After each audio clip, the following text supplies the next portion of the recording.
My insane 18-year-old son tried to rture and unalive our family dog, so I beat him to a pulp. My 18-year-old son has been a nightmare to deal with since the day he was born. Even as a baby he screamed and cried more than other kids, as a toddler did not understand and why boundaries that were set upon him, bit and kicked both my wife and I constantly, smashed plates in the house. We tried our best and we really did love him, but it's hard when your kid gets expelled from kindergarten for attempting to light his classmates' hair on fire with matches which he brought into school behind our backs. At age 9 got diagnosed with antisocial personality disorder. Essentially, he's a diagnosed psychopath. He got diagnosed after being expelled from a school for the 4th time.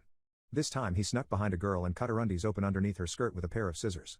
This was apparently the 3rd instance he has committed something so genius to this particular girl. That's what we were told anyway, we never heard it from the school before or from him. So, our son never attended school and has no education past the 2nd grade. His mother tried to homeschool him but that tenure ended when our son slapped her for giving him homework. As of today, our son is 18 and life with him has been a nightmare. My wife and I are both so exhausted from 18 years of dealing with this, and the only 2 lights in our lives right now are each other and the family dog. We got the dog a couple odd years ago, and our son despises this dog. I've seen him play way too rough with the dog sometimes, pretend to sock the dog only to stop his fist an inch away from his face, all that kind of stuff. I've told him to cut it out more times than I can imagine, and it was over the dog that a year my son and I got into our first ever physical altercation. This was by far not the first time he has hit me, but it was the first time I responded with violence. So our dog was upstairs, he likes to sleep there. I was downstairs, my wife was out of the house, and as far as I was concerned my son was out of the house too. Well, I heard my dog yelping, then growling, then barking, as if he was being hurt or there was somebody in the house.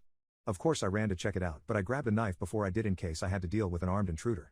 When I ran upstairs, I see my son standing in the room, his hand wounded and the dog biting him over and over. I told my dog to stop immediately and told him to get out of the room, and like a good boy he did. My son screamed, "You're putting that effing dog down." He bit me, and he held up his hands to show me the wound, which wasn't even that severe. I responded telling him no, and asking him how he was even here in the first place. The window was open but this was the 2nd story, my son can't double jump like Mario. I stole an effing ladder then climbed in here. I hate that stupid dog, I just wanted to play with him.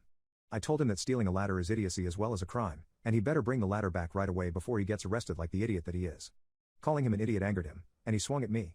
He was 17 years at this point and I had not once laid a hand on him, not when he burned me or my wife, bit us, socked us, threatened to sock my wife in the belly when she was pregnant a few years ago which caused her so much stress she miscarried. Never have I laid hands on him, but when he swung at me this time, all the years of rage came out and I swung back. My punch connected and he fell onto the bed, proceeding to cuss and yell at me. That's how our argument was solved that day. It's weird, because ever since he got hit that day, he acted a lot better for a while. Maybe he had finally realized that his actions have consequences? Yeah, sadly that was not the case. Although I do have to say that for the better part of almost a year there was a significantly less amount of anger from him, less violence. It did not stop completely. He would still get super angry during full moons. He says full moons bring out the worst in him. We also suspect he has schizophrenia. So, it was during one of these full moons that he tried to end the life of our family dog. It happened just last week, and the memory is still clear and fresh in my head. My son was out for the night, and my wife and I were sleeping in our room, and the dog was sleeping in the room next to ours. I was awoken by an ear-piercing squeal of my dog. This was a clear cry for help. My wife woke up too, and I grabbed my firearm from my bedside locker and ran into where my dog was. What do I see there? My son, holding a knife. With it, he is wounding the dog in its belly over and over, but not enough to unalive it, just enough to draw red as he's holding him down by the neck. I didn't have the strength to point my firearm at my son, so I just screamed for him to stop. My son was clearly intoxicated, his eyes shifted a lot and he seemed jittery. When I screamed for him to stop, he did not. Instead, he took out a match and lit it, then held it against the dog's tail. The dog let out a heartbreaking squeal and tried to get away, but to no avail. When I say this I couldn't take much more. My wife was standing beside me frozen, and I ran over and pistol whipped my son as hard as I could. He instantly let go of the dog and I managed to grab the match out of his hand and put it out. My son was clutching his face now, and I pistol whipped him again, and again. I told my wife to leave the room with the dog and so they did. I spent the next few minutes viciously laying into my son. All the years of abuse poured out, all the hatred I have for him amplified heavily but the action he just attempted to commit. I kept socking him over and over, even when he was on the ground, I did not relent. By the end he was very, very wounded, but conscious.